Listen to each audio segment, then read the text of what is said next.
Hello everyone. I welcome you to another episode of my podcast series. The topic that I've chosen today to address and I want to share with you all is about finding one's passion or what really I'm good at. What is it that I like? I thought I pick up this topic because there has been a whole host of people who keep writing back, reaching out, asking this question again and again, and trying to figure out how is it that one really comes to know what I'm really good at, what is my passion, how do I know what's my purpose, how do I understand my inner calling, and and I've written also a blog on this part. You could find that on my blog post. Uh, I would say this is something that I have personally coached someone, and this whole experience of coaching that person, this was for almost 2 years, where we together figure out how uh, this was a coaching that I did for someone who wanted to shift careers actually, in the sense that the person was into an automobile industry and really wanted to move away to movies and cinema and into creative arts. A completely contrast, and that was because from the very beginning the person was not really very happy with what he was doing.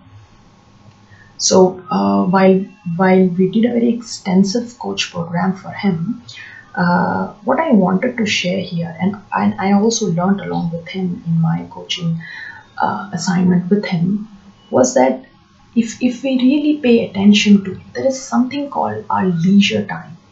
When we are done with our day job or whatever work that we do at home, or if we are working professional at office, the main question is what activity we fill our leisure with is something, if you really pay attention to and observe, that can give you a lot of insights about what really you are good at.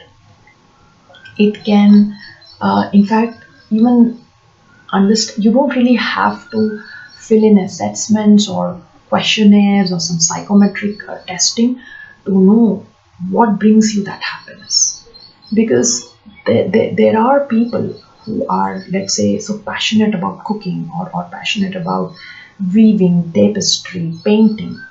So it's not really the hobby, it's what engages someone even after a day hard work. It could be something that lies a key and an answer to what exactly is my, where exactly are my passions resting. So for this particular case, as I was sharing with you, when he did an intensive coach program with me, we went through everything about his life routine. And while there were many other tools and techniques that I had used along with him, while he was shifting his career from completely contrasting automobile to the creative arts and cinema that he moved into, apparently there was few more things that we figured out from the time that he had a tiring day of 18 hours, yet there were things he loved to do, and that area gave us so much insights and information about the activities which engaged him the most. Even the activities that boosted his energy. It was like a stress booster for him. Somebody who worked 18 hours, we just want to hit bed and sleep, but no, uh, he and I, when we were into a lot of such conversations, we figured out, and one of those things was he loved to cook, but not just for one person. He was more of those people who like cooking on a large scale.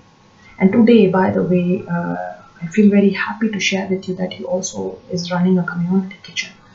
So it in the career transaction coaching program, when we adopted techniques and methods and deeply reflected as to what really engaged him and where exactly his strength and passion lies, right from his teenage childhood to the things he loved doing, to the things he did not, to the experiences he had, to the things he discovered, to what he explored. They were they were like series of things that keep coming up, and we connected the dots.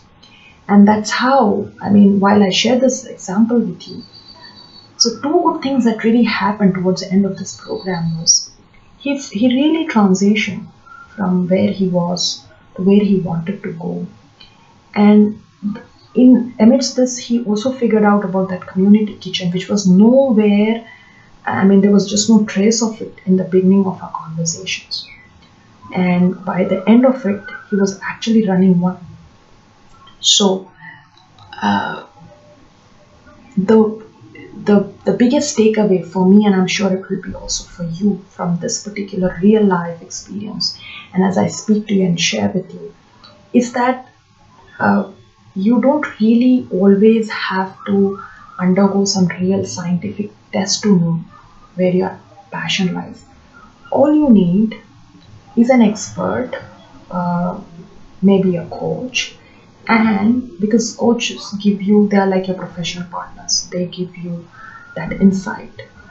But if in case some people are good enough, they might not need a coach, they can do it all by themselves with a very keen sense of their likes and dislikes and what really engages them.